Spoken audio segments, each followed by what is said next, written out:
Shalom saudara, selamat pagi, salam sukacita bagimu.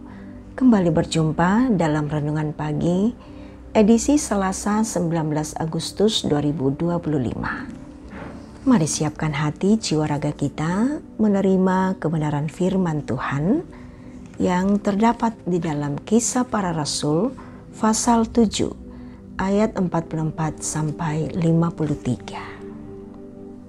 Mari berdoa, mohon hikmat sebelum kita membaca merenungkan firman Tuhan. Bapa di sorga, kami siap untuk mendengarkan suara kebenaran-Mu. Perkenankan kami dalam kuasa Roh Kudus, diberikan hikmat pengetahuan, memahami kebenaran firman-Mu dalam kehendak Bapa. Sehingga firman-Mu menjadi kekuatan bagi kami, menjalani karunia kehidupan yang Tuhan berikan bagi kami. Ampuni dosa kami, berbicaralah karena kami telah siap mendengar. Dalam nama Tuhan Yesus Kristus firman yang hidup, kami berdoa. Amin. Kisah Para Rasul pasal 7 ayat 44 sampai 53.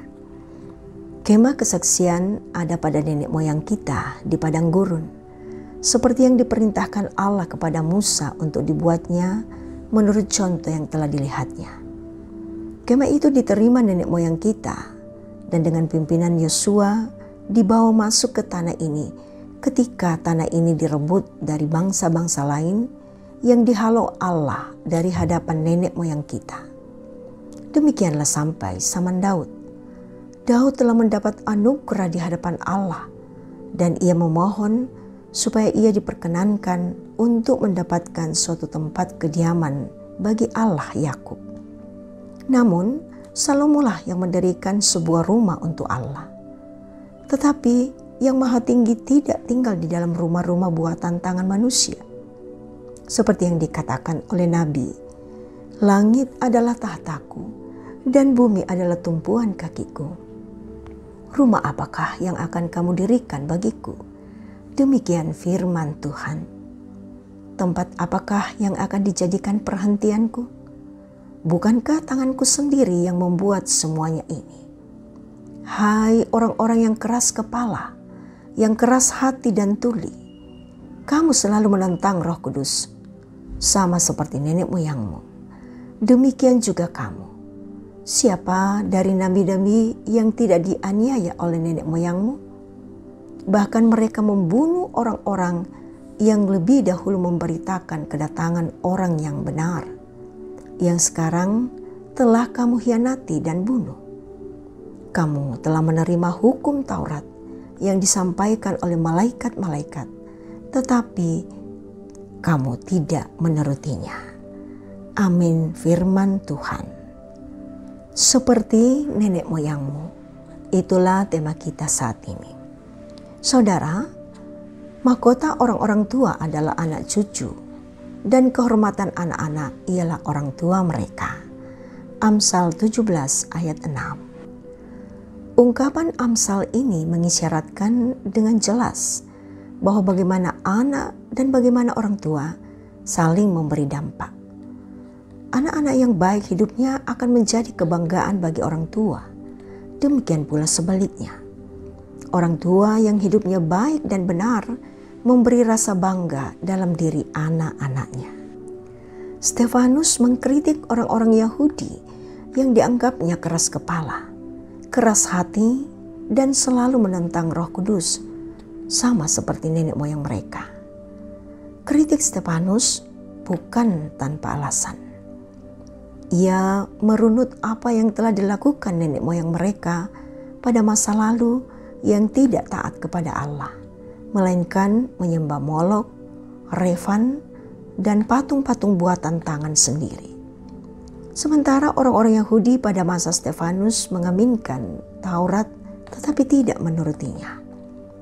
Stefanus yang penuh kuasa Roh Kudus mengkritik cara hidup yang tidak berubah, yang tetap sama dengan yang dipraktekkan oleh orang-orang Yahudi yang tidak berkenan kepada Allah. Dengan berani Stefanus menuduh mereka telah membunuh orang benar. Sama seperti nenek moyang mereka yang telah menganiaya nabi-nabi yang mengatakan kebenaran Allah.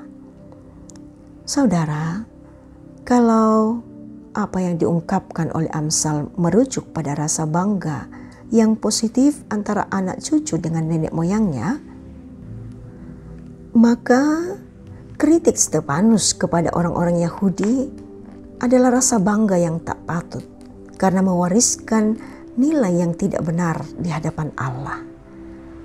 Kita berharap orang tua kita pada masanya dan kita yang hidup saat ini serta anak-anak kita mewarisi nilai-nilai yang baik dan benar. Amin. Mari kita satu dalam doa syukur. Ya Tuhan, firman-Mu mengajarkan kami untuk sungguh-sungguh mewarisi nilai-nilai yang benar di dalam iman. Bahkan juga mewariskan nilai-nilai yang benar kepada anak dan cucu kami. Ya Bapa, dalam kuasa Roh Kudus, firman-Mu menjadi berkat bagi kami sekalian. Kami hendak menjalani kehidupan kami hari ini.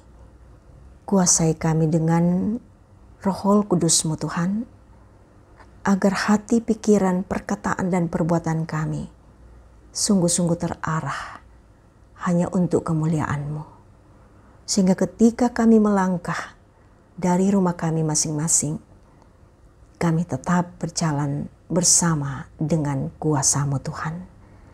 Perkenankan hati kami tetap berpengharapan kepada Tuhan sekalipun mungkin saja ada di antara kami yang mengalami berbagai gumul, sakit, penyakit, ataupun gumul-gumul yang lain.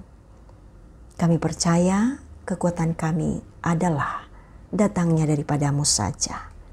Perkenankan kami boleh menghasilkan hal yang terbaik untuk kemuliaan Tuhan di tengah-tengah pekerjaan dan kesibukan kami. Perkenankan pelayanan kami boleh berjalan dengan baik, memuliakan Tuhan di tengah-tengah kehidupan persekutuan kami. Perkenankan kami Tuhan boleh terus membangun bangsa dan negara kami yang Tuhan karuniakan bagi kami, di mana kami boleh bersama-sama bersuka cita dalam peringatan Hari Kemerdekaan Republik Indonesia yang ke-80. Tuhan, semua yang boleh menikmati renungan pagi pada saat ini, hamba berdoa Tuhan memberkati semuanya. Hadirat Tuhan akan menghinggapi semua hamba-hamba-Mu, sehingga hari ini betul-betul menjadi hari kemenangan bagi kami sekalian. Tuhan, inilah kami yang datang membawa kehidupan kami kepada-Mu. Tuhan bersama kami, menyertai kami dan memberkati kami. Dalam Kristus Yesus kami berdoa. Amin. Saudara, terimalah berkat Tuhan. Tuhan memberkati engkau dan melindungi engkau. Tuhan menyinari engkau dengan wajah-Nya dan memberi engkau kasih karunia. Tuhan menghadapkan wajah-Nya kepadamu dan memberi engkau damai sejahtera. Amin.